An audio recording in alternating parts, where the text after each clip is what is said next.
This training video is a review of the MicroMD Practice Management Security. To access the security module, you must have administrative access to the system. You would then access the Setup drop-down menu, go to Identity and Access Management, and there are three different sections. We'll review security administration in just a few minutes. Let's first go into the users and groups. Under users and groups, you'll notice each user is assigned an ID number, a username, the role of that particular item in the system, whether it is an actual system user or a group where you can set up and apply security profiles as a user group. You can set or reset a password by blanking out this field or keying in a desired password. Unfortunately, there is no check to make sure that you're keying it in as expected. It is best to set it to blank and have the user log in and create their own password.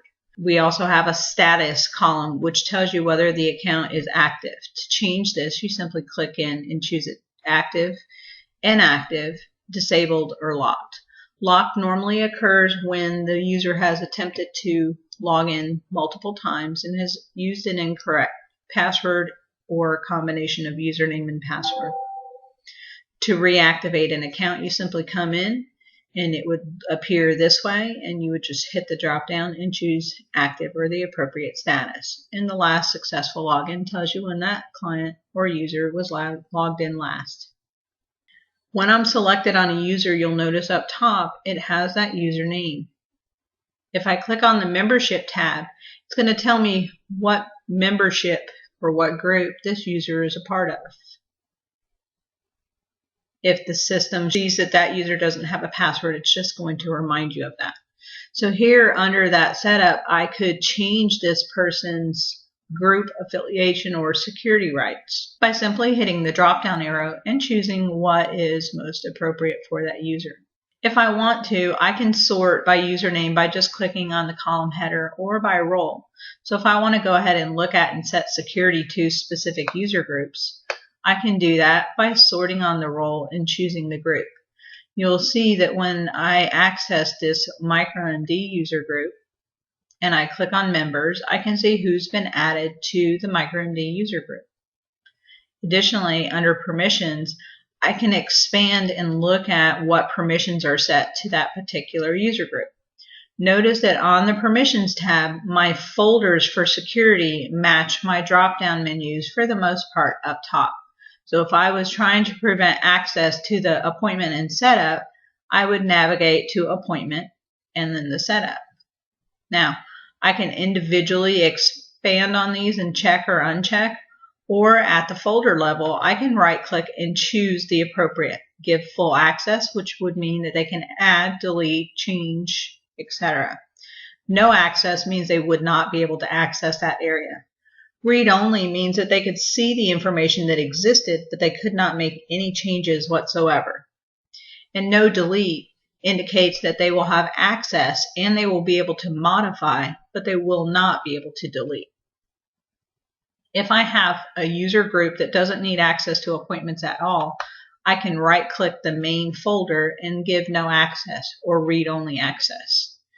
In the case of this MicroMD user group, I have set all folders to have read-only access. So anybody in the MicroMD user group will only be able to see information on the system, not be able to edit. I then went in under the maintenance to allow them to edit only patients and insurance plans. So I did that by coming in, and even though I had right-clicked on the main folder and said I want that to be read-only, I then came into patient and I said I want them to be able to not delete but make changes to patient accounts like update an address, etc. And the same with insurance plans. If they needed to update information, I didn't want them to be able to delete them, but I wanted them to be able to update or make changes. Those are the only edits that anybody in the MicroMD user group will be able to make on your system based on that setup. Next, I have my admin group. And under my admin group, I went to permissions, and on each folder, I gave full access. That means that anybody placed in the admin group would be able to do anything on the system. So that is how you set up a user group. I would click New. I would give my group a name, Front Desk. I would choose the role, which is a group, and I would hit Save. Once I have my group saved, I can click on permissions and set what kind of permissions I want my front desk to have. So on appointments, I want them to have full access, but I also want to go in and not allow them to change my setup. Give them read-only access. This way, they're not going in and editing the templates. A supervisor or administrator should be doing that. They won't need access to auxiliary, so I'm simply going to say no access. On billing, they're only going to need view or read only, just to look up balances, etc. Claims, they don't really need access to claims, so I'm going to say no access. Under maintenance, there are several maintenance areas, and that maintenance drop-down is here. More than likely, my front desk only needs access to edit patients and insurance plans. Everything else should be done by your billing staff. So in this case, I'm going to give them read-only access to the entire maintenance dropdown, but I'm then going to go give special permissions to patient where they can have no delete. I don't want them deleting the patients, but I want them to be able to edit. And the same with the plans. I can save those changes and continue on. Under my miscellaneous, if I'm not sure what things that they might have access to, I can see that here. In this case, I don't want them going in and deleting day sheets, but they may need to create them. And other items in this menu are okay to access for the most part. Contact managers or Rolodex. Day sheet, that's for them to be able to select and move their day sheet should they need to. They won't need access to the missing charge slip report, but there's really nothing there for them to hurt either. Set database, set practice is not anything that any of the users really need to worry about after their initial login. Set user just allows you to go down to a login screen when you walk away from your desk. Task management, if used in the system, they would need full access to that. And view the practice and system log only displays for anybody that is set up on the system as an administrator. So under miscellaneous, I'm going to go ahead and give no delete access. Reports, for the most part, my front desk is not going to need access, so I'm just going to say no access. Should they need access to particular reports, like maybe mailing letters to patients, we could go ahead and just give those too. Everything else is going to be unchecked because I said no access.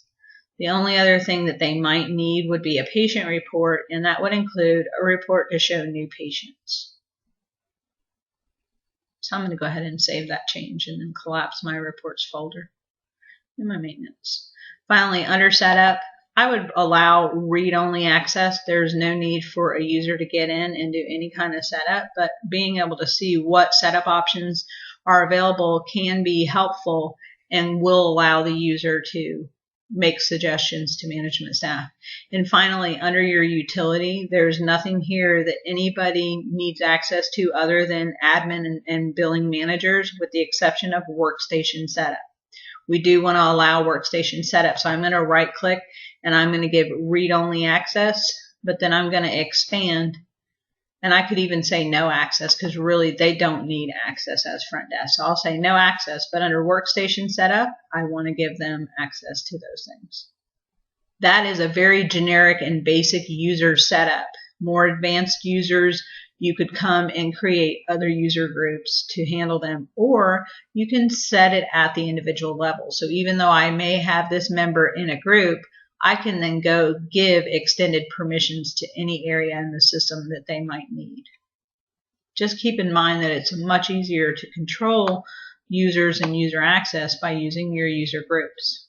So now that we've looked at the ability to set permissions at the group level, we can also, when we're selected on our group, add our members so we can tell the system who we want to be a member of this group. And if there's somebody we want to delete, we can simply highlight that row and delete that user. If we wanted to add, we would hit new and use the drop down to pull in the new user. Anytime you make a change, it's going to ask you to save that change if you haven't clicked on the save. So on MicroMD user group, we've set our permission levels, we've added our users and cleaned up our user list. The final thing is the configuration tab. The configuration tab is what tells the system at the very bottom left what icons you want to have available. Those are the little desktop shortcuts. You can see that the list is fairly comprehensive.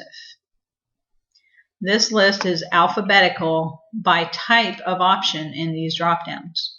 So where I see appointment inquiry, rather than having to go click and go on the appointment drop-down and click appointment inquiry, I can make that available by simply checking this box, and that makes it available for the user to add to their desk, or checking this box, which would automatically check both, and it's not only going to be available, but it's going to automatically display when the user logs in. So depending on what you need, you'll want to come in, look through the options, and select what would be appropriate. Front desk would be doing charge slips, so we would want to make sure they had that. They won't be doing charges and payments, so we could make it available, but turn it off. I'm not going to save those changes. I want to go in and show that under my administrative configuration. So when I choose my group admin and click on configuration, you can see that I've had quite a few items that I've added, not only to display, but many to be available for your admin user group, just to make things a little more convenient.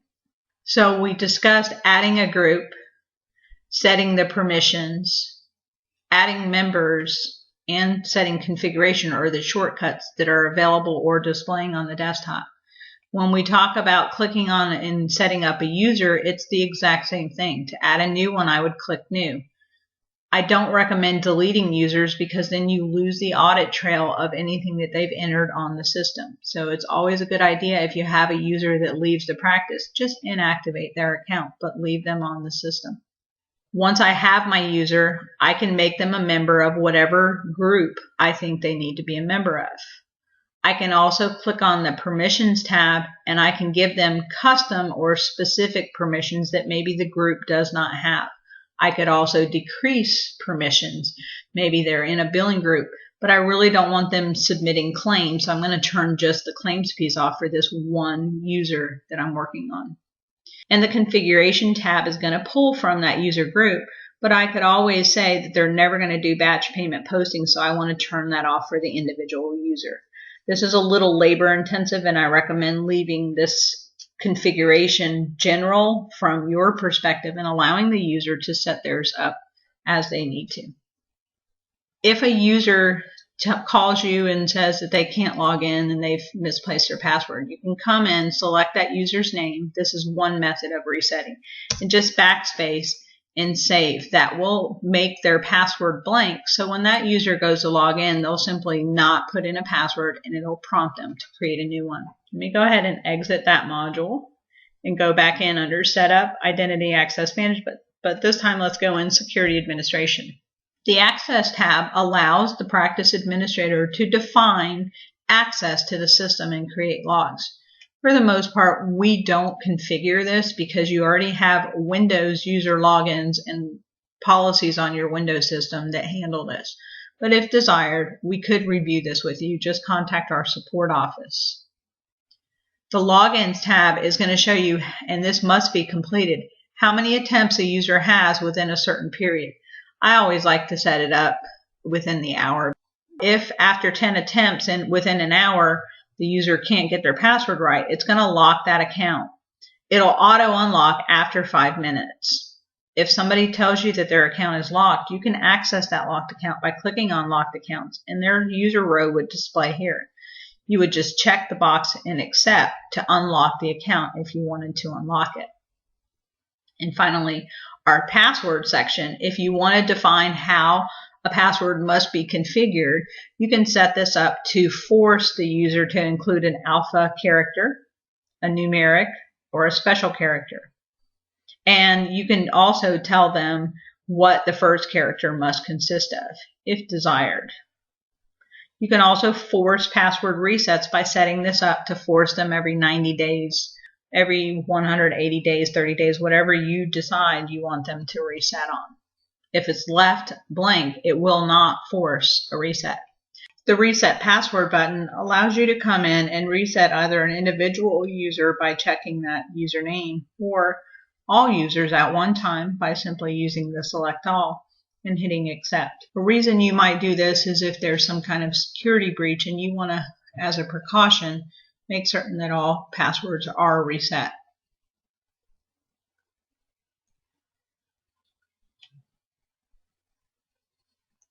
So once a reset password has occurred, when the user goes to log back in, they won't use a password. They will simply create a new one. Upon creating the new password, the system will allow the user to log in.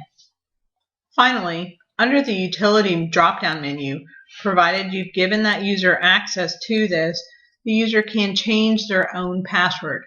In doing so, they must know the old password in order to reset one.